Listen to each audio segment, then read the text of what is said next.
Witam Państwa w Energetycznym Talk Show. Grzegorz, od jakiego tematu zaczniemy? Zaczynamy od niechlubnego rekordu. Spadły ceny energii od sprzedaży dla prosumentów i będziemy analizować, czy fotowoltaika dalej się opłaca. Powiemy także o olbrzymim światowym wzroście mocy zainstalowanej w OZE, m.in. dzięki taniejącej fotowoltaice, czy nadprodukcja modułów fotowoltaicznych się utrzyma i jak popyt i podaż wpłynie na ceny. Potem przejdziemy do Holandii, gdzie, drodzy Państwo, jest nadal net metering i pojawiła się ciekawa oferta firmy energetycznej. Energia elektryczna w weekendy za darmo. A kończymy programem Czyste Powietrze, który jest na zakręcie. Czy w tym programie wystarczy pieniędzy? Wystarczy pieniędzy, dodajmy, na wymianę kopciuchów i ambitne plany Polski. A dzisiejszym partnerem odcinka energetycznego Talk Show jest firma Wisman.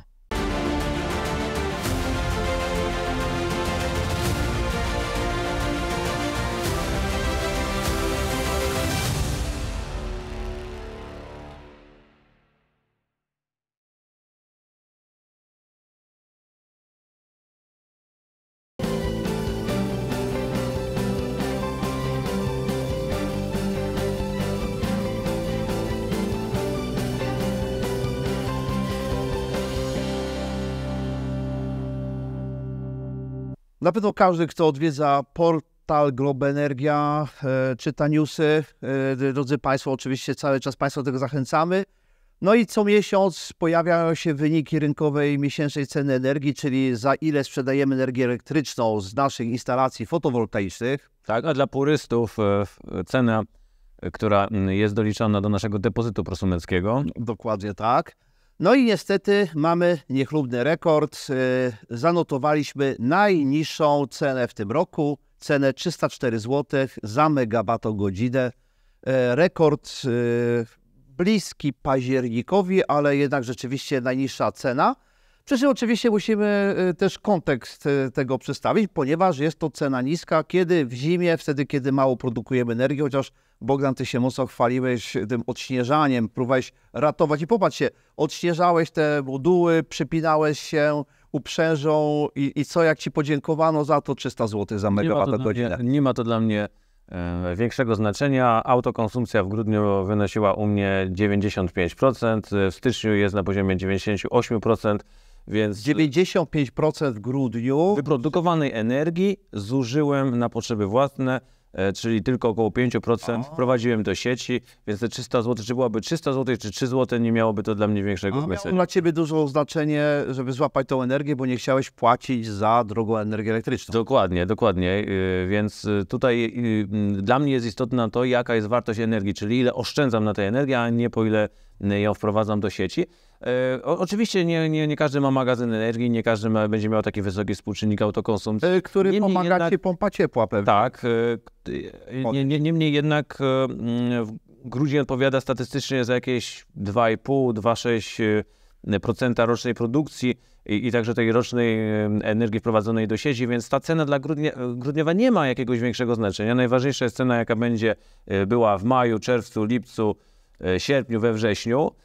I tutaj, jeżeli byśmy wzięli taką średnią ważoną właśnie tymi wagami energii wprowadzonej do sieci, no ale w zeszłym roku ta cena była gdzieś na poziomie 442 zł za megawattogodzinę. Tylko żebyśmy to ustalili, czyli ważona, czyli to nie jest prosta średnia ze wszystkich wyników ceny rynkowej energii, tylko bierzesz pod uwagę różnicę w produktywności w danym miesiącu. Biorę, tak, produktywności, a de facto biorę pod uwagę ilość energii wprowadzanej do sieci, no bo te współczynniki autokonsumpcji, one też się różnią. W zimie są trochę większe, w lecie są trochę mniejsze, no bo naturalne. Bo naturalne.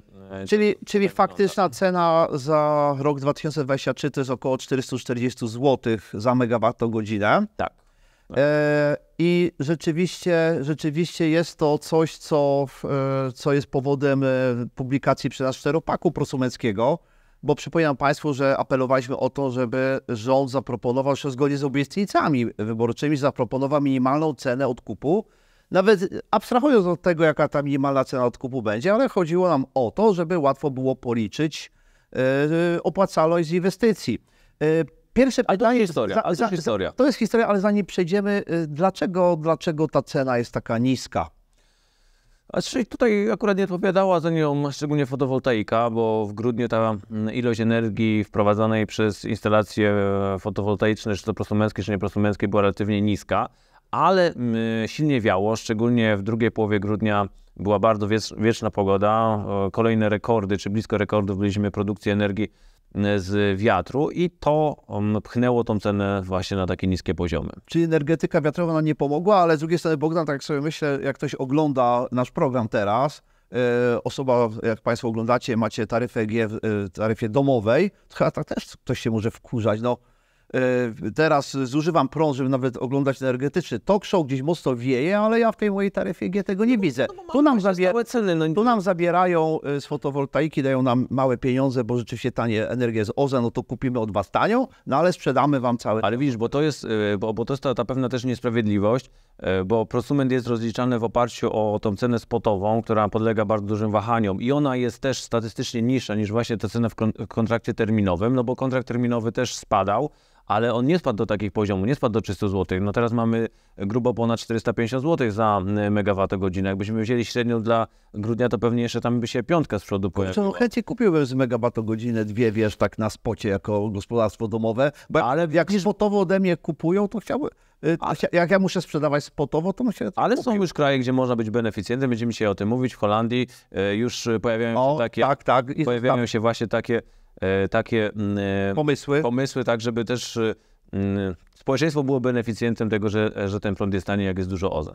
Słuchaj, dzisiaj mamy w planie porozmawiać o analizie, czy fotowoltaika się dalej opłaca, bo rzeczywiście jak popatrzymy się w wiele komentarzy, to się nie opłaca, dobrze, że nie zainwestowanie i tak dalej. I słuchajcie, drodzy Państwo, żeby nie było naciągania, przyjęliśmy w zeszłym roku, rzeczywiście to było ponad 400 zł za megawattogodzinę. Przygotowaliśmy taką analizę w oparciu o instalację 7 kW i żeby było hardkorowo, nie przyjmujemy 400 zł, czyli tej realnej ceny za rok 2023, a to było 442 zł. I żeby tak nawet przeciwko sobie zagrać, przyjmujemy jaką cenę za megawattogodzinę? Średnio 200 zł. Proszę Państwa, do analizy przyjmujemy, że w roku 2024 ta średnia cena ważona będzie 200 zł. Czyli to tak jakbyście wszystkie ceny rynkowe energii z roku 2023 obcięli o pół. Tak. Tylko też ja uważam, że to nie jest scenariusz hardkorowy, taki science fiction. No bo to będzie jednak nieunikniony trend, że wraz z wzrostem mocy zainstalowanej w fotowoltaice od kwietnia te ceny będą spadać. Oczywiście pewnie styczeń, luty, marzec, zobaczymy też jaka będzie produkcja z wiatru. Ta cena może odbić, ona może nawet dość istotnie odbić, ale później kwiecień, maj, czerwiec będzie spadać.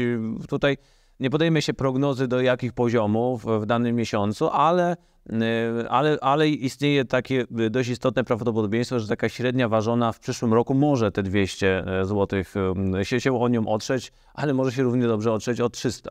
Tak, ale jeszcze jedną rzecz, żeby być takim uczciwym w tych porównaniach, bo jeżeli przyjmujemy 200 zł za megawattogodzinę, to też apeluję, Bogdan, żebyśmy jakiś przyjęli scenariusz instalacji fotowoltaicznej z magazynu energii, bez magazynu energii w oparciu o też takie prognozowane ceny za rok 2024. Bo w fotowoltaice, w instalacjach fotowoltaicznych chyba jednak jest ta presja na niższe ceny, wydaje mi się. Tak, właśnie, bo to jest jakby jeden czynnik, to są spadające ceny, ale także spadają mocno komponenty, mocno ceny instalacji fotowoltaicznych. Ci, którzy wykonywali instalacje już w drugim półroczu zeszłego roku, już byli beneficjentami w dużej części tych spadających cen. O tym też dzisiaj powiemy. Raczej perspektywa jest taka, że te niskie ceny się utrzymają. Stąd jeżeli analizujemy to, czy nam się opłaca tą instalację fotowoltaiczną wykonać w przyszłym roku, czy nie, no to nie ma sensu brać cen z zeszłego roku, no bo one takie nie będą. Te ceny też będą spadać, czyli wykonawcy będą musieli je dostosowywać do tego, że też taniej kupują komponenty, te kluczowe, czyli moduły fotowoltaiczne dużo taniej. Przygotowałeś tabelę, w której widzimy scenariusz dla instalacji 7 kW. Pierwszy scenariusz, który zobaczymy, to instalacja 7 kW bez magazynu energii. I jakie mamy przymiarki? Mamy przymiarki takie, że przyjmujemy tą cenę zakupu energii na poziomie niecałych złoty 30. I to jest bardzo ważne, że instalacja fotowoltaiczna, jeżeli myślimy o jej ekonomice, to musi być ukierunkowana na autokonsumpcję. Czyli wykonywanie instalacji takich, gdzie praktycznie całą energię będę wprowadzał do sieci, ta ekonomika będzie słaba i ona będzie się pogarszać. Więc tutaj ja zakładam, że ta instalacja powinna być tak zwymiarowana, tak dobrana, żeby ten współczynnik autokonsumpcji był gdzieś na poziomie przynajmniej 25%. I to jest jak najbardziej realny scenariusz dla gospodarstwa domowego. No i oczywiście... Przy niewielkim nakładzie inwestycyjnym łatwo iść w kierunku 30% przy pewnej optymalizacji. Okej. I teraz po drugiej stronie mamy tą właśnie cenę sprzedaży 20 groszy, tak, dla naszej instalacji. I z tego musimy obliczyć średnią ważoną, czyli taką wartość produkcji z energii elektrycznej. Tak. Jaką przedstawia dla nas energia, którą wyprodukujemy? No bo bardzo tanio sprzedajemy, ale jak ją konsumujemy na potrzeby własne, ta cena jest sporo wyższa, więc taka średnia ważona z tymi wagami 25,75, czyli 75% sprzedaż, większość sprzedaż, bo to jest instalacja bez magazynu energii, no to daje nam niecałe 50 groszy, dokładnie 47 groszy za kilowatogodzinę. Tak, i teraz jedną rzecz musimy pamiętać, że ta cała część przeznaczona na autokonsumpcję broni nas przed tą wysoką cenę złoty 28, prawda? Bo to jest ta wielka wartość. I co teraz się dzieje? Mamy tą wartość 47 groszy około tej energii. Założyliśmy oczywiście, proszę Państwa, tą bardzo niską cenę sprzedaży. Także no, ta ekonomika może się poprawić, tak jak na przykład, bo to może być 30 groszy. Jest to realne. Jest to realne, tak. Ale trzymajmy się tego scenariusza. Ale czy się opłaca, czy się nie opłaca, to raczej sobie lepiej założyć tak scenariusz pesymistyczny i być pozytywnie rozczarowanym. Okej. Coś lepiej. To teraz zastanówmy się, o jakiej cenie możemy powiedzieć o instalacji 7 kW? W mojej ocenie taka 7 kW instalacja w połowie tego roku może być do kupienia za około 22 000. Bez dotacji. Bez dotacji. Bez dotacji instalacja. I rzeczywiście, jeżeli popatrzymy się w takim razie na produktywność takiej instalacji, to takie 7 kW to możemy przyjąć 7 MWh energii. Tak. Wyszła nam wartość, patrząc na te 47 groszy produkcji, około ponad 3000 zł, 3300. I rzeczywiście ta wartość, którą jakby uzyskaliśmy z tej instalacji fotowoltaicznej, czyli mamy 22 000 podzielone przez tą wartość, stopa zwrotu około 6,5 lat. Tak, to dokładnie 6 Bez dotacji. Bez dotacji. I tu każdy musi ocenić indywidualnie, czy dla niego taki prosty okres zwrotu jest atrakcyjny, czy nie jest atrakcyjny. Też pewnie taką instalację można wykonać i drożej, i taniej, bo to w dużej mierze zależy też, jaki jest system montażowy, jaki skomplikowany jest montaż, jak dużo montaż będzie ważył, bo to, co się istotnego zmienia, to, że montaż i falownik zaczynają ważyć coraz więcej, bo moduły tanieją, a montaż nie tanieje, tudzież może nawet być... Może być presja nieco droższy, a falowniki praktycznie trzymają się na tym samym poziomie, więc mocno się zmienia ten udział procentowy poszczególnych komponentów. Chociaż Bogdan, wydaje mi się, że ta presja na wzrost ceny montażu też przyhamowała, bo nie ukrywam, że rynek się mocno załamał instalacji prosumenckich. Mam na myśli ten rynek profesjonalny firm instalujących, prawda? Tak. Ale słuchaj, jedną rzecz może jeszcze nie uwzględniliśmy i dlatego tak naprawdę jedziemy po takim scenariuszu pesymistycznym, z tego względu, że przecież mamy ulgę termomodernizacyjną i w zasadzie no to już naprawdę jest taki pesymistyczny scenariusz, że tą instalację żadnej dotacji nie złapiemy. Zapomnijmy o moim prądzie, mam nadzieję, że będzie mój prąd, ale wydaje mi się, że nawet przy takim scenariuszu mocnym, czyli ta bardzo niska cena sprzedaży energii, no to wydaje mi się, że nawet to może jeszcze troszkę spaść, bo przecież to około 18% odzyskamy z tej instalacji. No chyba, że wykorzystaliśmy już ulgę na coś innego. Tak. Słuchaj, to mamy to i teraz rzeczywiście dla Państwa to jest pytanie, czy się Państwu opłaca i nie opłaca. Chciałbym tylko zwrócić uwagę, że moduły fotowoltaiczne, na pewno ich żywotność jest 20 lat. Na pewno. Falownik 10-15. 10-15. Ja zawsze po drugiej stronie mówię i też nasz widz świetnie powiedział, że no ale jaka jest alternatywa, no, płacimy rachunki na PGE, Tauron i tak dalej. Patrzymy się teraz na scenariusz z magazynem energii i już tutaj się mocno zmieni autokonsumpcja, prawda? Tak, no do takiej siódemki taki magazyn energii powinien gdzieś być o pojemności 10 kWh i tu szacuję, że w połowie przyszłego roku będzie on do kupienia za około 23-25 tysięcy, przyjmijmy średnio 24 tysiące. Tu presja na spadki cen jest mniejsza. Też przewiduję, że te ceny spadną w stosunku do obecnych, ale nie tak spektakularnie jak w przypadku instalacji fotowoltaicznych, gdzie te spadki będą i są dużo większe. I teraz to się zmieniają całkowicie już nam wartości, bo tak, wartość zakupu energii zostaje ta sama przy tej instalacji, czyli złoty tam 28 przejedźmy, ale tu już mocno średnia ważona się zmieni, bo się zmieni autokonsumpcja. Jaka może być? Tu szacuję, że ta autokonsumpcja z tych 25% rośnie do 55%, czyli 45% energii wprowadzamy do sieci i ta średnia ważona cena, tak naprawdę wartość energii dla nas rośnie z 47 do 79 groszy, blisko do 80 groszy. Czyli ta różnica między tymi cenami jest de facto tą dodatkową korzyścią dzięki magazynowi energii. Dokładnie tak. I teraz znacie Państwo szacowaną cenę instalacji, cenę magazynu energii. Wartość, jaką uzyskujemy przy instalacji bez magazynu, czyli 47 groszy, ponad 3000 zł, 79 groszy, to jest ponad 5000, to jest około 5,5 tysiąca złotych, takiej wartości. No i po prostu trzeba podjąć decyzję, kiedy nam się to opłaca.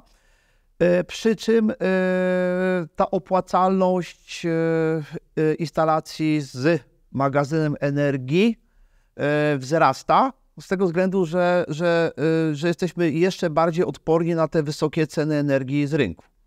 A rząd chyba nie będzie taki chętny kolejnych zamrożeń cen, podejrzewam. To znaczy, jakby właśnie przy magazynie energii jest to ciekawe, że im ta cena sprzedaży energii będzie spadać, tym magazyn energii się będzie robić coraz bardziej opłacalny, no bo podnosi nam autokonsumpcję i ta średnia ważona nam rośnie. Im cena energii, jeżeli cena energii sprzedaży do sieci zaczęłaby rosnąć, no to ekonomika magazynu energii by nam się pogarszała, więc tutaj jest taka trochę odwrotna zależność jak w przypadku czystej fotowoltaiki.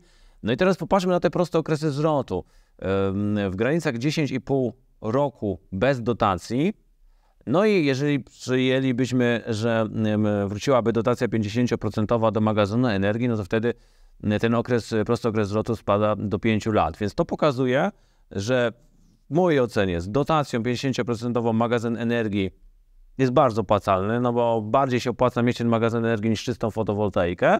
Bez dotacji no jest jednak istotnie mniej opłacalny niż sama instalacja fotowoltaiczna. Stąd też to, co wielokrotnie dyskutowaliśmy, ja uważam i też wielu kolegów z branży, że dotacje powinny być kierunkowane właśnie wyłącznie czy w większości do magazynów energii, bo fotowoltaika jako taka sama się broni, a magazyny energii bez tej dotacji no jednak mają tą obronę ciężką, no bo 10 lat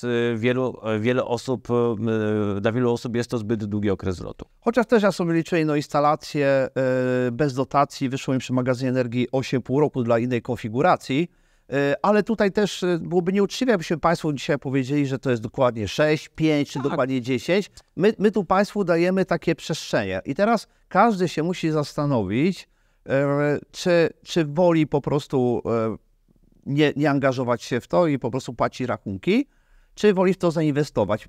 Też jest jeszcze jedno pytanie, czy mam środki na to, czy muszę pożyczyć. Znaczy, my tutaj dajemy prostą analizę.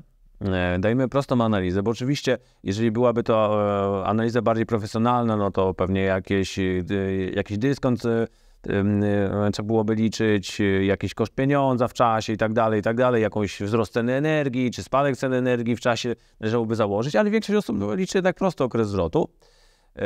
I tu przy magazynie energii to też dużo będzie zależało jego ekonomika od tego, jak my go będziemy użytkować. Czy to będzie magazyn energii, który po prostu będzie tylko i wyłącznie zwiększał autokonsumpcję, czy na przykład chcemy wykorzystywać ten magazyn energii, żeby na przykład pracować tylko na taryfie drugiej, czyli na tańszym prądzie, czyli też będziemy częściowo ładować się z sieci w zimie, kiedy tej energii z fotowoltaiki mamy za mało. Wystawiamy się na te taryfy strefowe. Tak, i wtedy ten okres zwrotu też nam się pewnie trochę skróci.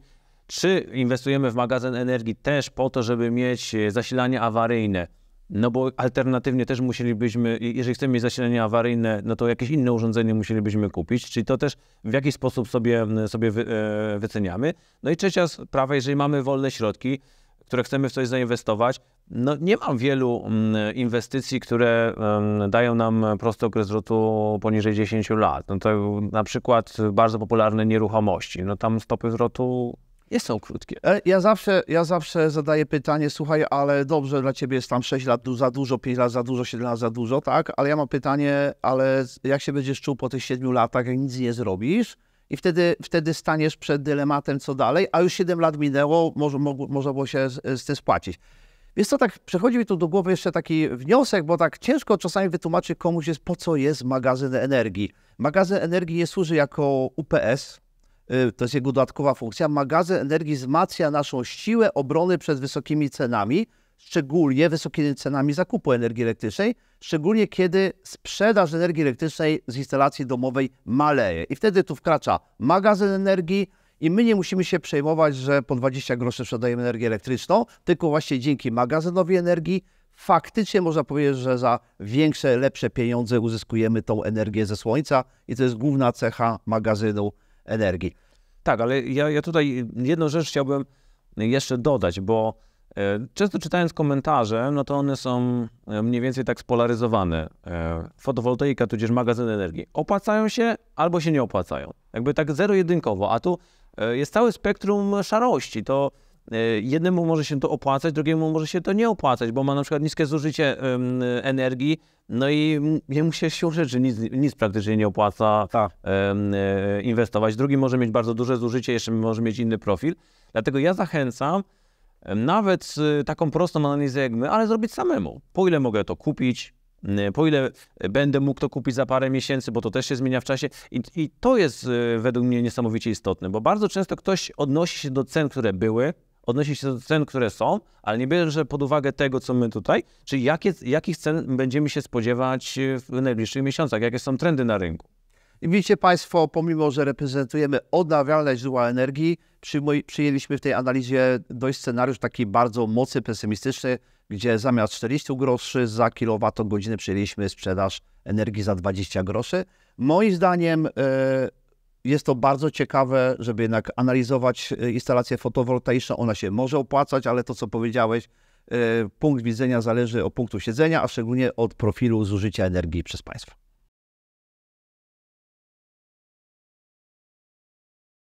No przechodzimy do kolejnego tematu, którego tle będą znowu ceny modułów, nadpodaż, czy też nie nadpodaż, produkcja komponentów fotowoltaicznych. Będziemy się zastanawiać, drodzy Państwo, jakie są przed nami scenariusze, ale najważniejsze, czy te scenariusze są trwałe. Trwałe to znaczy kilkuletnie czy krótkoterminowe, a wszystko się bierze od tego, że przerosło bardzo dużo mocy z energetyki odnawialnej.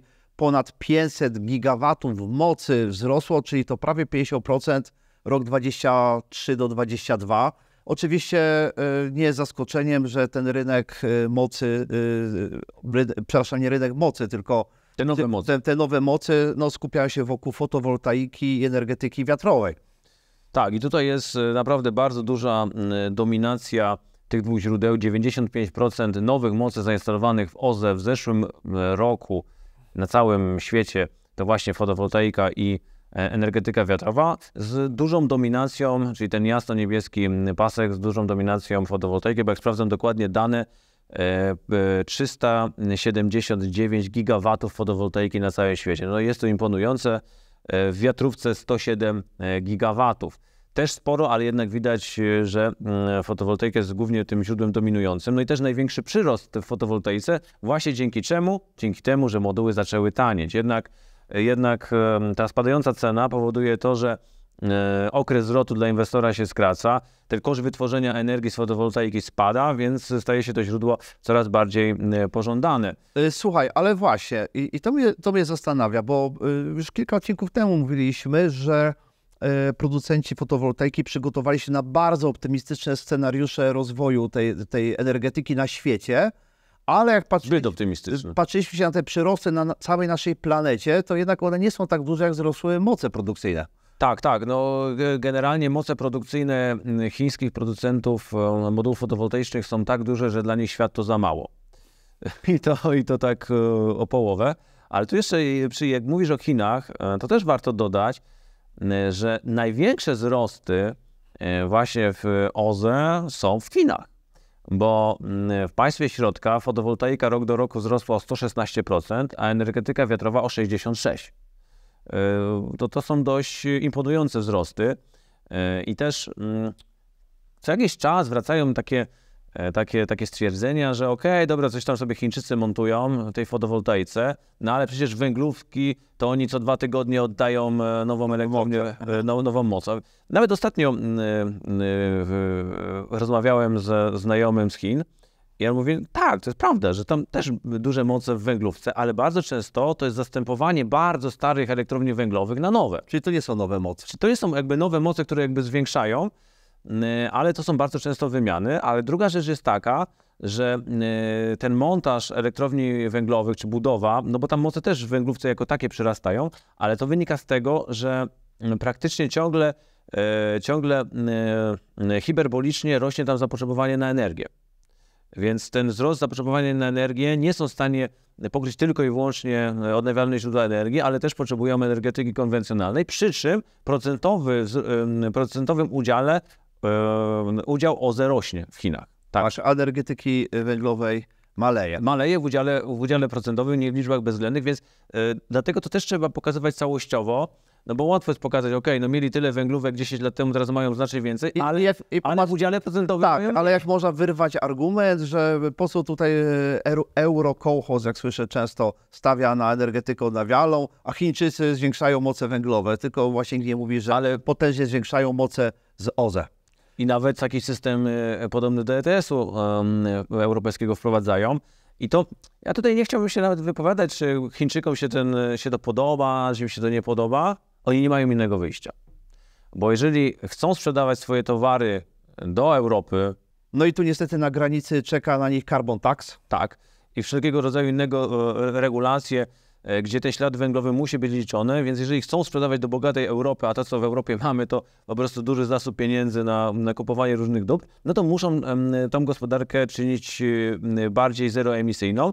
I to nie jest do końca prawdą, że można tę emisję całkowicie wynieść za granicę, no bo wtedy te produkty, jeżeli chcesz sprzedać do Europy, no to też jesteś tymi regulacjami pośrednio objęty i musisz się do tego po prostu dostosować. I Chińczycy się dostosowują, już abstrahując od tego, czy im się to w sumie podoba, czy im się nie podoba. Co prawda, jak patrzymy się na dane rozwoju gospodarki chińskiej, rzeczywiście jest tam spora zadyszka, przyhamowały inwestycje zagraniczne w Chinach. Też można tak zobaczyć, że już te pewne regulacje są dokręcane dość mocno śrubą, więc mówiłeś o tym hiperbolicznym wzroście zapotrzebowania na energię. Nie jesteśmy pewni, ja nie jestem pewien, na ile to jeszcze potrwa, bo gdzieś tam pewne schłodzenie gospodarcze może nastąpić. Ale słuchaj, wróćmy do tego tematu, który chyba też wszystkich interesuje, co z modułami, bo zaczęliśmy właśnie od tej nadpodaży. Fajne hasło tutaj padło, świat to za mało. Tak. I co się dzieje na tej nadwyżce na rynku modułów PV? Widzę, że przygotowałeś na podstawie Międzynarodowej Agencji Energii jakieś dane nadwyżki na rynku modułów PV. Tak, no bo tutaj też trzeba powiedzieć, dlaczego Chiny są tak ważne. Chiny odpowiadają za około 90% produkcji wafli krzemowych, za 85% krzemu i za około 75% modułów fotowoltaicznych. No to taka fabryka fotowoltaiki światowa obecnie. Jeżeli popatrzymy sobie na te wykresy, no to jak popatrzymy na rok 2023, żółta linia to jest moc zainstalowana na świecie w fotowoltaice. Te kropeczki, takie punkciki, to jest zapotrzebowanie na moduły fotowoltaiczne. No ono może być troszkę większe, no bo ktoś kupuje wcześniej, a oddaje instalację później. No i to jest generalnie tak w połowie, czy około połowy możliwości produkcyjnych w Chinach. No ale widzisz, jak to się rozjechało, jak popatrzymy na rok 2019, czyli początek naszej grafiki, no to ten punkt zapotrzebowania no, znacznie bliżej. Widać było, że ta moc była większa, ale niewiele większa, może to jest 10%, a dzisiaj tak wygląda, Bogdan, że to nawet jest, nawet nie ma 50%. Nie ma. No bo tutaj jakby zawsze największe moce produkcyjne były w modułach fotowoltaicznych, bo to było najłatwiej produkować. Najmniejsze były w krzemie, no bo tutaj były też największe nakłady inwestycyjne i ten krzem zawsze był takim limitacją tego, ile faktycznie można tych modułów wyprodukować. Czyli fabryki mogły produkować więcej modułów, ale krzem czy wafle ich limitowały. Słuchaj, mam prośbę, jakbyś jeszcze przedstawił to liczbowo, rok 2028 tutaj mamy też projektowany, bo widać, że ta tendencja zostanie utrwalona. Tak, bo mimo wzrostu zapotrzebowania na moduły fotowoltaiczne, który gdzieś ma sięgnąć 500 gigawatów w 2028, to i tak moce produkcyjne będą ponad 2 razy większe, czy około 2 razy większe, więc to już siłą rzeczy pokazuje... Słuchaj, tam do 1600 gigawatów to widzę dochodzi, jak popatrzymy na to jasno-zielono słupek z modułami. To niesamowite. Tak, w przypadku modułów tak. No to w przypadku modułów no to jest razy 3. Czyli widzimy, że tak z punktu naszego widzenia dzisiejszego roku 2024 to mamy umocnienie tego trendu i tak z punktu widzenia takiej najbliższych inwestycji, no trwała presja na najbliższe lata na nie za wysokie ceny modułów fotowoltaicznych. Tak, zdecydowanie. Znaczy to jest też w jakimś stopniu niebezpieczne, bo jak się rozmawia szerzej w branży, to istnieje bardzo duża obawa, że nawet niektórzy duży producenci mogą tej presji cenowej nie wytrzymać i mogą być spektakularne bankructwa wielkich firm produkujących moduły fotowoltaiczne, te, które szczególnie nie są w stanie obniżać ceny, nie są w stanie wdrażać bardziej wydajnych metod produkcji, tudzież bardziej wydajnych ogniw, no bo to przekłada się na niższy koszt wyprodukowania watopiku. No bo popatrzcie, Bogdan, no trochę mnie zdemotywowałeś, gdyby teraz właścicielem przyszedłbyś do mnie, pan inżynier Szymański, dział R&D, chce jeszcze pieniądze na badania. Mówię, panowie, no gdzie tu badania? Ale trochę nie ma możliwości, no bo to jest też tak, że obniżka ceny czy produkcja dobra w niższej cenie jest w stanie ci zwiększyć ten torcik, czyli jest w stanie ci zwiększyć popyt, no bo dochodzisz do poziomu, gdzie twój klient zaczyna tą cenę akceptować. No to też ten wzrost w Europie, który mieliśmy dość spektakularny, przyrostu mocy zainstalowanych w Niemczech na przykład. W Niemczech, tak. Wynikał z tego, że po prostu ceny były niższe, więc opłacalność inwestycji się zaczęła pojawiać. Ale co jest ciekawe, no bo tu mamy takie trendy globalne, ale Europa i Stany są też dość specyficzne, bo mamy przeolbrzymie stoki magazynowe. O, też widzę tutaj z Międzynarodowej Agencji Energii dane dotyczące stoków magazynowych. Rok 2019, po też prognoza rok 2028. Tak, i tu szacuje się, że na koniec 2023 w Europie na stokach było około 90 gigawatów modułów fotowoltaicznych, w Stanach Zjednoczonych około 45 gigawatów. No to są olbrzymie ilości i to jest też duży problem dla producentów, no bo ten popyt, nawet jeżeli on będzie się utrzymywał, no to ile czasu trzeba, żeby te stoki zeszły. Czyli pewnie czyli fabryki zobaczą w przyszłym roku znacznie mniejsze zamówienia, no bo trzeba upłyniać ten stok, który tutaj jest. Więc jak nawet pokazuje ta analiza, że wielkość tych stoków stanowi dwukrotność prognoz na 2024. Mocy zainstalowanych. Ale widzimy tutaj, że chyba jesteśmy ten rok 2023 był tą kumulacją chyba stoków, bo widać tutaj, że prognozowane stoki będą maleć. Tak, stoki będą maleć, ale zobacz, że ta ciemnoniebieski słupek, czyli import modułów będzie drastycznie przez to spadał, żeby upłyniać te stoki, które nadal się będą utrzymywać, ale mają spadać, no to musisz importować mniej niż instalujesz. A na stoku masz w sumie tyle, że przez cały rok mógłbyś nic nie importować i dalej byłoby co instalować. No to jest trudny moment dla producentów. I teraz widać, ale tutaj według tej prognozy widać, że za 4 lata IEA prognozuje jakieś odbicie, prawda, tutaj dostarczania modułów, bo widać, że to jest większe od instalacji, czyli jakby sytuacja się wyrówna w roku 2028 w ciągu 4 lat. Tak.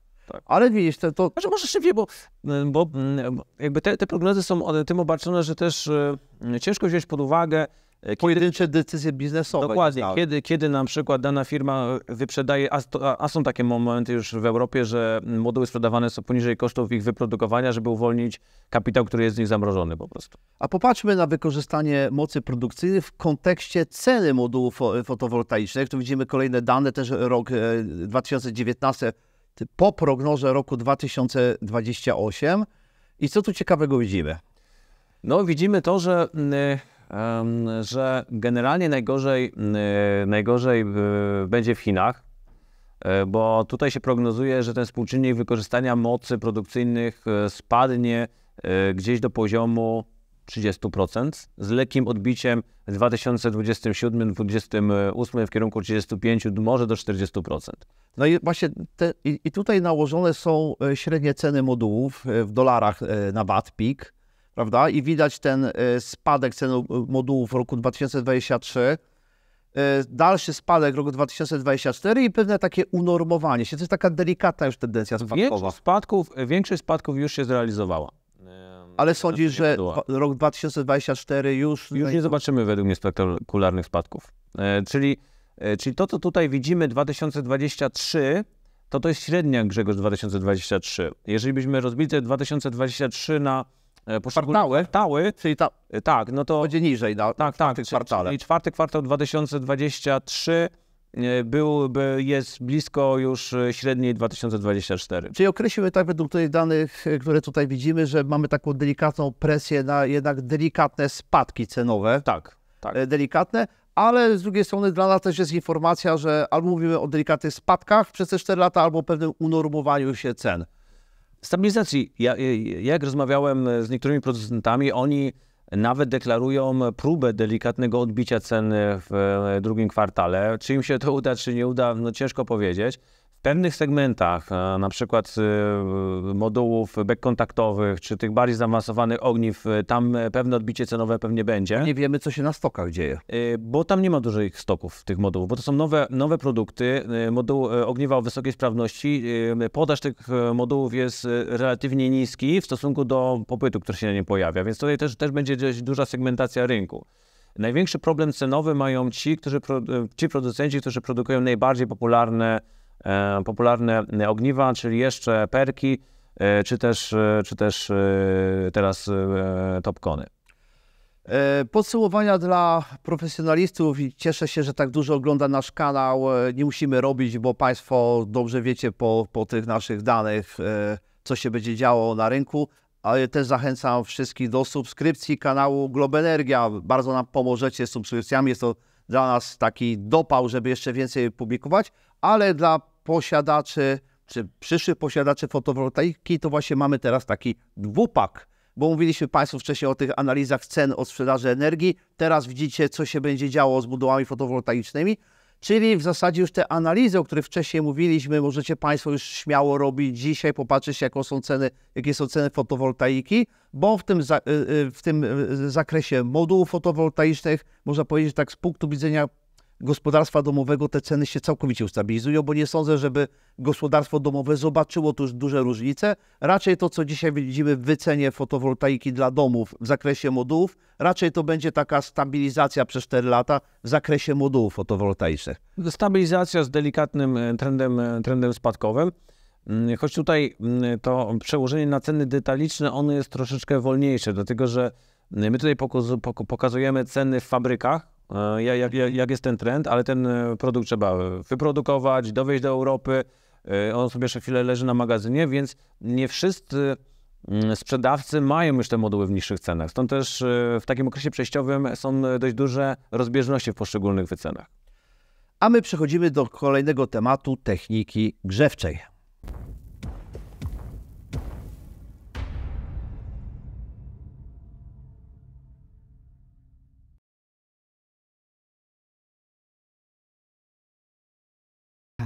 Tak jak zapowiadaliśmy, program Czyste Powietrze, program, który finansuje potężną wymianę tak zwanych kopciuchów, czyli tak naprawdę mamy na myśli kotły na paliwo stałe pozaklasowe. Ten program, drodzy Państwo, tak jak podawała redakcja portalu, i termomodernizacja, i Globenergia jest na zakręcie, ponieważ zabrakło pieniędzy, ale to nie zabrakło pieniędzy od razu w naszych portfelach, tylko zabrakło pieniędzy pomiędzy Narodowym Funduszem Ochrony Środowiska, który wysyła do wojewódzkich funduszy te pieniądze, które już wypłacają beneficjentom, czy też wypłacają bezpośrednio firmom wykonawczym, które robiły to na prefinansowaniu. Dzisiaj w Warszawie odbyła się konferencja Polskiego Alarmu Smogowego, Fundacji Instrat, którzy właśnie podjęli tą wielką sprawę tej wielkiej dziury budżetowej, która się pojawiła właśnie w finansowaniu programu. No, która też rośnie, bo jak rozmawialiśmy odcinek czy 2 odcinki temu, mówiliśmy o dziurze gdzieś na poziomie 300 milionów. Okej. I Jarek Guzal, nasz redaktor naczelny z redakcji Globenergia, pyta się o to Andrzeja Gułę podczas konferencji prasowej. Czy istnieje w ogóle ryzyko zawieszenia naboru w ramach programu Czyste Powietrze? Czy w ogóle wojewódzkie fundusze w ogóle rozważają taką opcję, czy słyszałeś o takim scenariuszu? Takie ryzyko jest bardzo poważne z bardzo prostego powodu. Jeżeli nie będzie pieniędzy na wypłatę już zaciągniętych zobowiązań, czyli na wypłatę dotacji, które zostały przyznane gospodarstwom domowym, wtedy kontynuowanie naborów nie będzie możliwe. Do mnie docierają słuchy z różnych województw o tym, że rozważane jest wstrzymywanie naborów.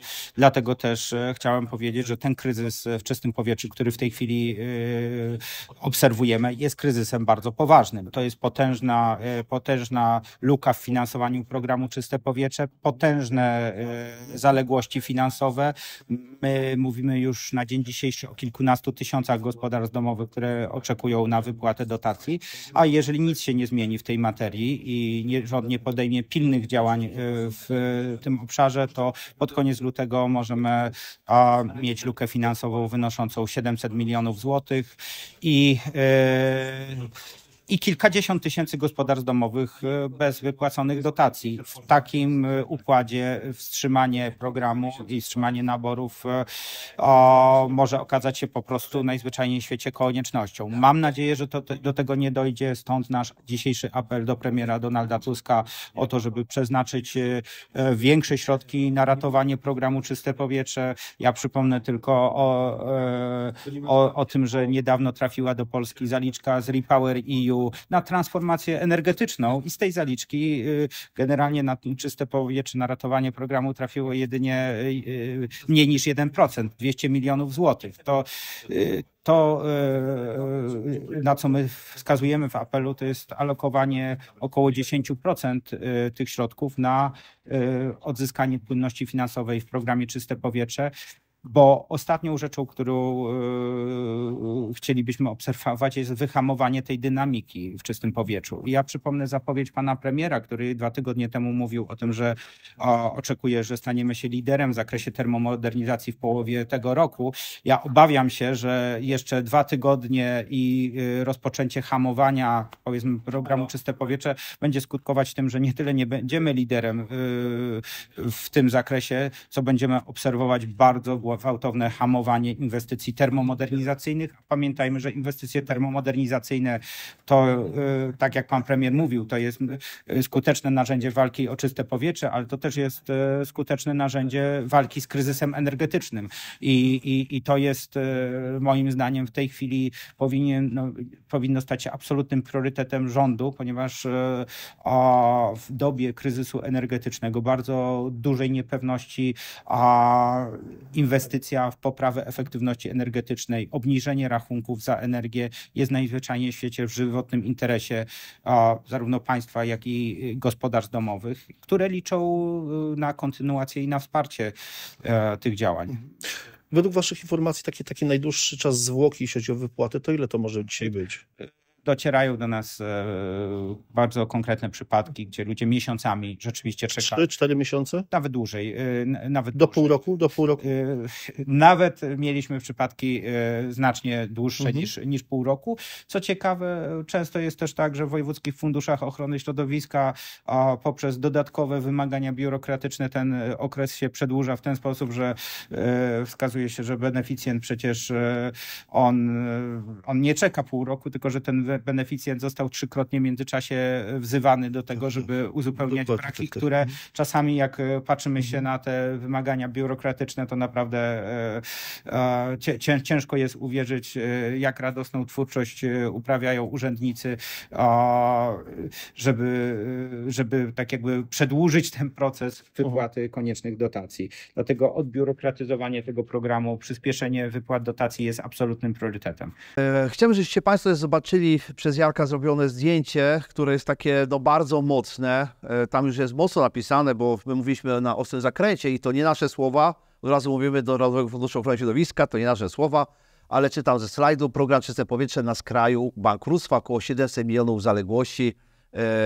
Problem polega... Jako prognoza na luty. Jako prognoza na luty, ten początkowy start mieliśmy od 200 milionów, ale to mocno przyspiesza. Fundacje, aktywiści postulują jednak o większe wzmocnienie tego programu. Do tej pory zapowiedziało Ministerstwo Klimatu i Środowiska 200 milionów i tutaj jak widzimy na slajdzie, proszę też bardzo, żebyśmy wszyscy zobaczyli jedno zdjęcie z konferencji prasowej. Widzimy tutaj, że jest to mniej niż 1% zaliczki, a do Polski wpłynęła kwota 5 miliardów euro, 22 miliardy złotych i wszyscy tutaj postulują o znacznie większe kwoty, chociaż nie będzie łatwo chyba tych środków tak przesunąć. No w mojej ocenie nie, bo jeżeli mówimy tutaj o KPO, to są w większości środki celowe na określone cele, a szczególnie jak mówimy o tej zaliczce, która została w Polsce wypłacona w ramach Repower EU, no to tam ja nie widzę takich prostych możliwości, żeby przesunąć wydatkowanie tych środków, chyba że to jest w jakiejś takiej formie jakby nie zmienienie alokacji, tylko wykorzystanie tego, co jest po prostu fizycznie na koncie. Ale wiesz, tutaj niektórzy mogą czuć się rozczarowani, bo było to związane z realizacją Repower EU, czyli Repower, ponowne zwiększenie odnawialnych źródeł energii w kontekście wojny Ukrainy z Rosją, uniezależnienia się od tej Rosji i tak niektórzy myślą, no dlaczego tak mało jest? Dlaczego tak mało tych pieniędzy? Chciałbym, żebyśmy na moment rzucili okiem, bo pojawił się raport Droga Polski do czystego powietrza, Europejskiego Centrum Czystego Powietrza. I tutaj takie dwa slajdy mnie zainteresowały i proszę, żebyście wszyscy rzucili okiem. Jest tutaj wynik modelowania jakości powietrza w Polsce ze zgodności z aktualizowaną dyrektywą AAQD dla PM2,5, która określa stężenie średnioroczne, jakie powinno być wymagane w poszczególnych gminach.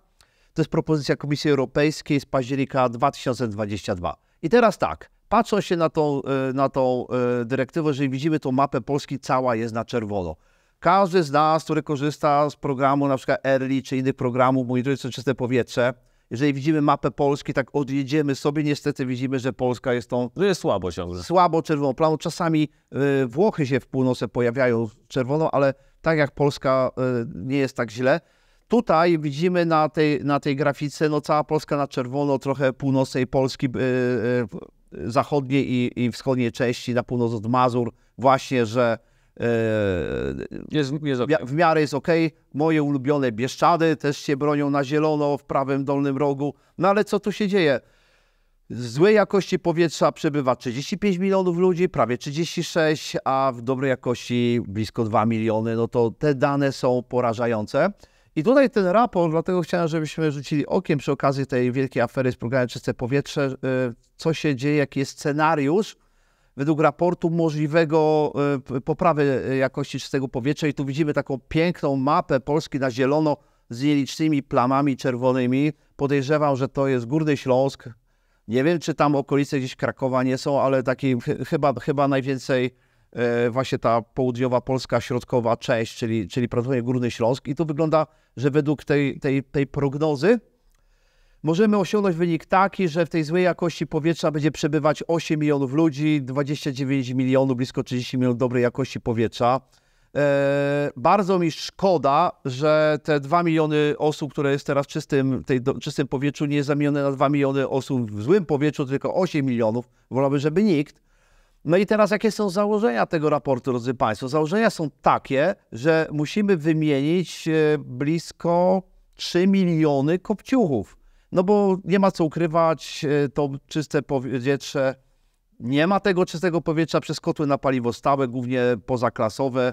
Paliwo stałe, czyli węgiel, jakieś mieszanki, no niestety też jakieś tam bierze w tym udział. Wszystko to, co palimy w kotłach. Ale popatrz na to założenie. Mówiłeś o blisko 3 milionach kopciuchów do wymiany, przy czym 2 400 000 w ramach dotacji. W ramach dotacji, a według tego raportu, scenariusza osiągnięcia takiego stanu do roku 2030, tak komercyjnie sami bez dotacji wymienimy około 300 000 sztuk. No pewnie wymienimy.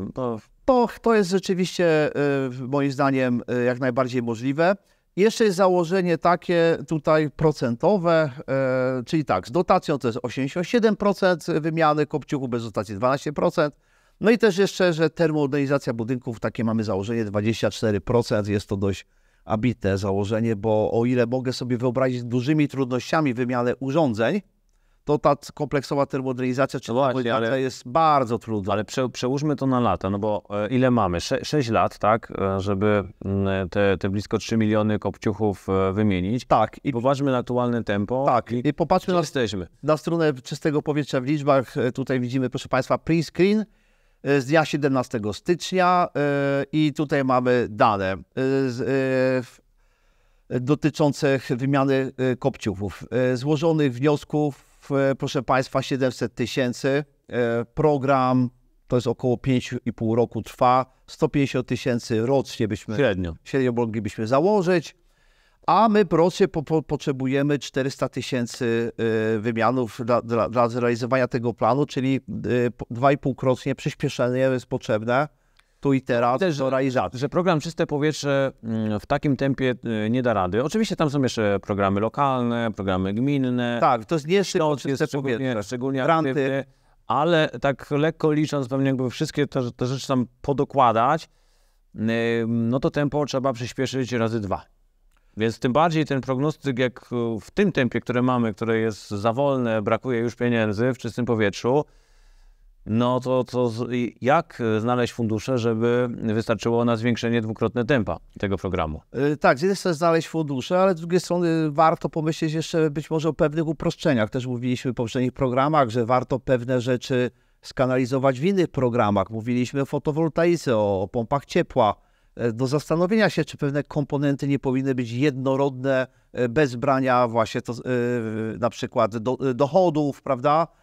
Czyli ten program też warto byłoby uprościć. Oczywiście bardzo cieszymy się, że Narodowy Fundusz prowadzi ten program i z wypowiedzi polityków, nawet naszej nowej minister klimatu i środowiska, widać tą chęć wsparcia dalej programu Czyste Powietrze. Nikt nie podważa, na szczęście, nikt nie podważa tego programu, bo wiele z nas, osób z branży, obawia się, co będzie z danym programem. Rząd się zmienił, każdy teraz czeka, czy będzie program Mój Prąd, prawda? Ale z tego, co widzę, Czyste Powietrze nie jest podważone jako program. Ale dużo się dyskutuje o założeniach, bo program Czyste Powietrze powinien być programem do poprawy jakości powietrza, tak horyzontalnie na to patrząc. I w mojej ocenie nie jest dobre, żeby on ewoluował w kierunku kolejnego programu socjalnego, bo nadrzędnym celem powinno być to, żeby po prostu ta jakość powietrza była poprawiona. Stąd też ten jeden z postulatów, o którym rozmawiałem z Jarkiem. Jarkiem Guzalem z portalu Termomodernizacja. Dokładnie, jakby ktoś jeszcze go nie znał. O tym, żeby zrezygnować z kryterium dochodowego w tym programie. Tu też jest duża dyskusja na ten temat, czy faktycznie efektywnie wydatkowane są środki w ramach tego 100% dofinansowania, oczywiście poza VAT-em. Czy mając, jak widać, skoro program ma problemy finansowe, no to tych środków nie mamy w nadmiarze, czy nie powinna nastąpić pewna racjonalizacja, czyli obniżenia tego progu dofinansowania do 50% dla wszystkich, no i wtedy równo i czy wtedy efekt nie byłby lepszy? Dokładnie, temu będziemy się przyglądać. Bogdan, czas nas goni, a chciałbym Cię zaprosić na podróż do Holandii.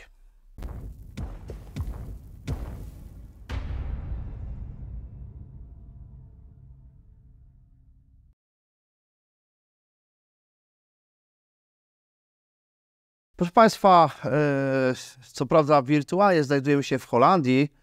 Widzicie taką fajną grafikę, źródło Budget Energy. dostawca również energii elektrycznej. No piękny, nie wiem, czy to jest Greenbox, taki zielone, piękne tło, zielona energia. Prawdopodobnie może kolega Marek Partyka, który realizuje dzisiejszy program, nam podpowie. Ale no ciekawa promocja od kwietnia, promocja do sierpnia. Darmowa energia dla nowych klientów tego dostawcy od 12 do 17. Weekendy. Weekendy. Tylko dla nowych klientów możecie dostać prąd za darmo, abstrakcyjnie dla mnie brzmi. Możecie nawet używać, ładować samochód elektryczny, ale jak popatrzymy się na regulamin, a możecie Państwo też poczytać o tym oczywiście w portalu Globenergia, zobaczycie, że tam w regulaminie zapisano, że nie wolno ładować magazynu energii. Tak. W tym czasie. Albo nie możecie. Samochód można. Samochód można, no i oczywiście tutaj między nami są takie dyskusje, no ale przecież samochód też jest magazyn energii, no mogę z niego skorzystać z energii, w razie w regulaminie zabroniono. I teraz tam oczywiście są wymogi, musisz mieć licznik inteligentny z odczytem 15-minutowym. No standard jest. No ale okej, nie wiem, czy możesz jakoś po profilu Bogdan sprawić, że akurat ktoś ładuje magazyn energii. Tak, znaczy no da się zauważyć, że się ładuje magazyn po profilu, ale w mojej ocenie ciężko byłoby rozróżnić już samochód elektryczny i magazyn energii, no bo to jest po prostu magazyn energii. Słuchaj, Pewien ciągły pobór przez długi czas, bez żadnych wahań, czy tam będą czy taka wysoka podstawa, no to wskazuje, że jest ładowanie magazynu, ale nie wiem, czy byłby odróżnił samochód. czytałem regulamin tej promocji, tam jest też haczyk, bo skorzystasz z promocji, podpiszesz umowę na rok, ale wyraźnie w umowie zapisano, że mogą się wycofać z tego. Że mają prawo do wycofania z tego Czyli boją się, że oferta może być zbyt dobra. darmowego prądu. Poza tym okresem nowego prądu macie cenę 27 eurocentów za kilowatogodzinę, która jest taką chyba w Holandii normalną ceną. Może ktoś, kto ogląda nas z Holandii, albo Polacy, którzy tam pracowali, może się wypowiedzą na tym z tego tematu. Oczywiście są pewne tam obostrzenia, ale nie wiem, czy Państwa te obostrzenia interesują, jak na przykład do gospodarstwa domowe, na przykład do złącza siłowego, czy razy 24 ampery, mniejsze, czy będzie liczniki smart i tak dalej.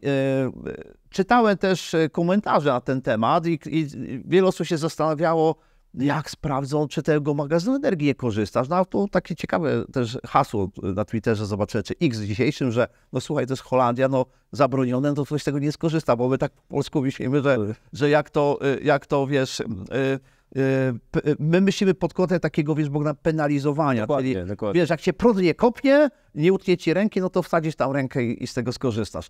Ale słuchajcie, skąd się to bierze i tam jest takie ciekawe hasło, ja rzeczywiście nie znam tego języka, soldering prawdopodobnie, nie wiem jak się to czyta, ale proszę Państwa, tam jest wciąż net metering.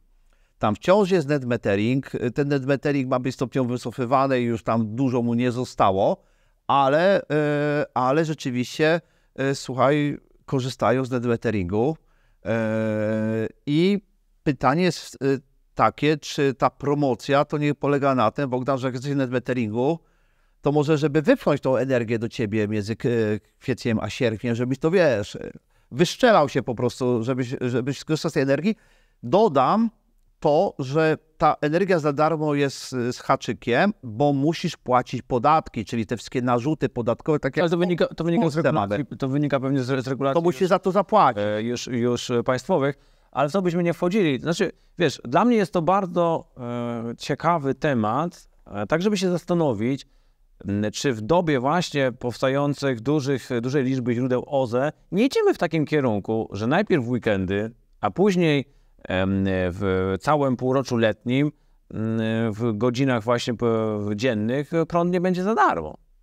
No bo jeżeli będziesz miał tak duże ilości instalacji fotowoltaicznych, no przecież my w Polsce będziemy mieć w kwietniu, jak dobrze pójdzie, nie wiem, 17-18 gigawatów mocy zainstalowanej w fotowoltaice, a w weekendy zużywamy, czasem są weekendy, gdzie ile mamy? 12, 13, 14. Jak są święta, to chyba do 12 gigawatów w dzień zapotrzebowanie spada.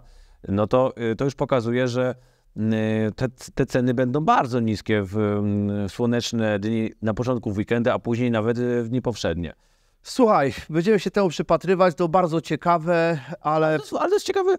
program trwa i tutaj timing mi też tam bije, więc... Ale jedną rzecz jednak dodam, i chciałbym, żeby to wybrzmiało. Zobacz, jak oderwane od rzeczywistości są nasze taryfy.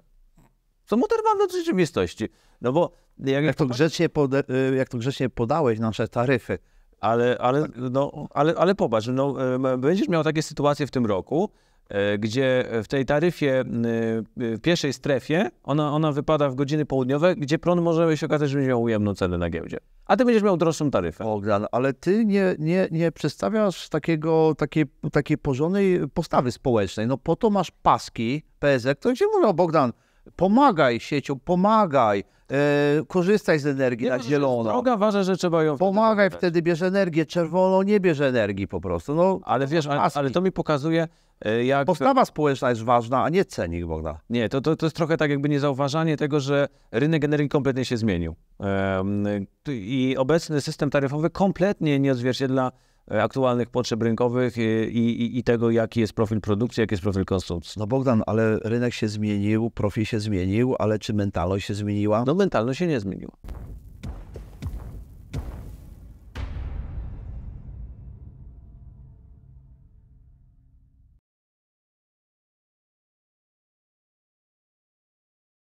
Proszę Państwa, luźne tematy, ciekawostka, którą można też zobaczyć oczywiście na portalu Globenergia. Czy da się korzystać z fotowoltaiki wewnątrz budynków?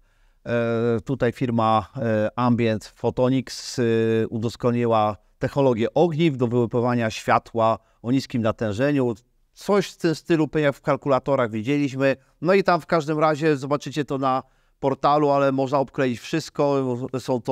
Są to od pilota do każdego miejsca, gdzie możecie produkować tą energię. Ciekawostka, ale z tego, co mówiłeś przy tym ekspresie redakcyjnym, a dodam, że mamy nowy, bo stary się już zepsuł, Bogdan za dużo kawy zużywał i niestety Jak widać. redaktor naczelny musiałem podjąć wydatki, co mi się nie podoba. No to chyba nie za taka świeża technologia. Nie, to technologia jest znana. To są ogniwa bifacjalne, tak? To są bifacjalne, ale to nie są klasyczne ogniwa krzemowe. To są ogniwa organiczne o bardzo małej sprawności, ale bardzo tanie w produkcji też. Traktujmy to jako ciekawostkę, tak jak ta moja kuchenka indukcyjna z zeszłego odcinka zasilana baterią litowo-jonową, dlatego że to, że generalnie jesteśmy w stanie wytworzyć jakieś napięcie w budynku, czy nawet mieć bardzo niewielki prąd, to jest mało użyteczna ilość energii. To jest troszeczkę tak jak z turbinami wiatrowymi w strefach o bardzo niskiej wieczności. To, że taka turbina się kręci, produkuje ona przy niskich prędkościach wiatrów tak ułamkową ilość energii, że nie przedstawia ona jakiejś realnej wartości i nigdy nie będziemy mieć takiej technologii, żeby jakieś tam ogniwa fotowoltaiczne wewnątrz budynku dawały istotną ilość energii, bo jest po prostu zdecydowanie za mało. Bogdan, podział w tym miejscu, że zrobimy kiedyś koszulki redakcyjne, tu z logiem Globenergia, całe, obłożymy sobie tymi modułami, program trwa, a my produkujemy energię, w końcu nasze ciała też energię produkują. Ale drodzy Państwo, mam taki pomysł, wy macie Państwo pomysły na ciekawostki do różnych tematów, tylko mam problem, nie możemy ich wrzucać do komentarzy, bo wiecie, skradziecie show. Ja poproszę panią redaktor prowadzącą Annę Będkowską o umieszczenie w komentarzu maila, na który Państwo byście wysłali i też chętnie nagrodzimy po prostu ciekawe propozycje. Nie wiem, czy pani redaktor Będkowska, która jest poza kadrem, zgadza się na to? Mówi, że to jest tak, czy się uśmiecha, nie widzę, bo siedzi w naszej dyżurce. W każdym razie poszukamy, drodzy Państwo, ciekawych tematów do luźnych tematów, może jakieś ciekawostki świata OZE, może wyjdziemy poza fotowoltaikę, może poza technikę grzewczą, zobaczymy, co nam przyszłość przyniesie. Przechodzimy do komentarzy.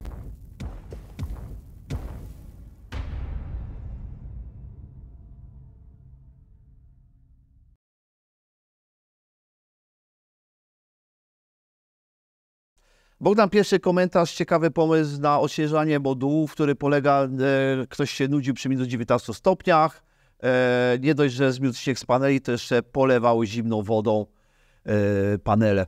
Co ty na to? Powiem szczerze, nie spodziewałem się, że można taki efekt osiągnąć jak nasz widz.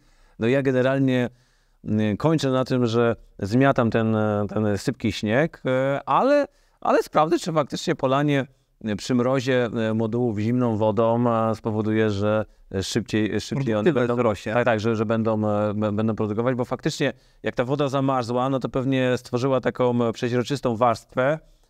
Później przy produkcji energii podgrzał się, no i ten lód pewnie łatwo To ta para w zleciał. komentarzu widoczna. Bardzo ciekawy sposób, gratulujemy pomysłowości. Prawdopodobnie Mariusz, sądząc po niku, gratulujemy serdecznie.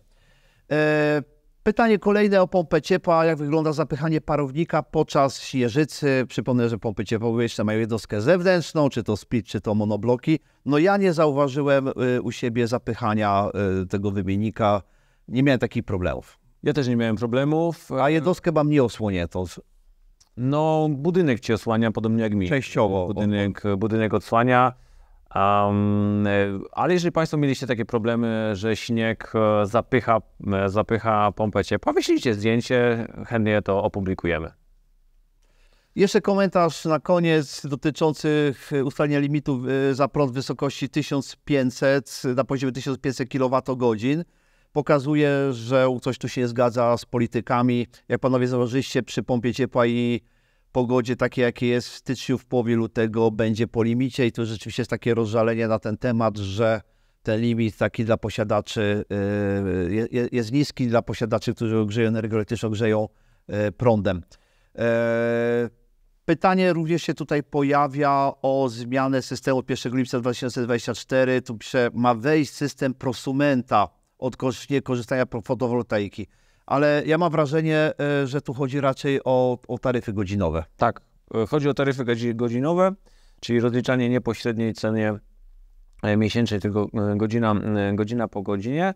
Czy wejdzie, to nie jest tak w pełni oczywiste, bo oczywiście ustawa mówi o tym, że ma wejść, ale system CESIRE niezbędny do właśnie rozliczania i taryf dynamicznych jest już przesunięty o rok na lipiec 2025, więc spodziewałbym się, że ten termin też może dla prosumentów zostać przesunięty. Zobaczymy. Ale w mojej cenie to wbrew pozorom niewiele zmieni. No bo co to za różnica, czy liczysz sobie godzina po godzinie, czy liczysz sobie średnią ważoną? Bo tutaj też zaznaczę, bo to też nie wszyscy wiedzą, że ta cena, rynkowa cena energii to nie jest średnia, tylko to jest średnia ważona w oparciu o profil fotowoltaiczny prosumencki. Więc generalnie w mojej ocenie dla większości to się niewiele zmieni, tak średnio statystycznie, którzy po prostu mają dokładnie taki sam profil jak średnia, a ci, którzy mają profil bardziej korzystny, czyli mają na przykład instalacje na wschód, na zachód, mogą wygrać i wygrają ci, którzy mają magazyn energii. No bo oni są w stanie tak to skonfigurować, żeby ładowanie na przykład było od godziny 11:30 do 1:00, rano wprowadzają, po południu wprowadzają, a to południe sobie w jakiejś części, na ile jej pozwala magazyn, wycinają. Teraz sobie pozwolę na prywatę, pozdrawiam Bartka z Krosna, który właśnie miał wielkie dylematy, zamontował wschód-zachód ze względu, że nie miał innego wyjścia, martwił się o ten spadek, efektywności, a tutaj proszę bardzo, może wygrać. Dziękujemy Państwu, to tyle. Przypominam, że partnerem dzisiejszego programu była firma Wisman, a my zapraszamy też Państwa na miasto OZE podczas targów Enex. Dziękujemy bardzo.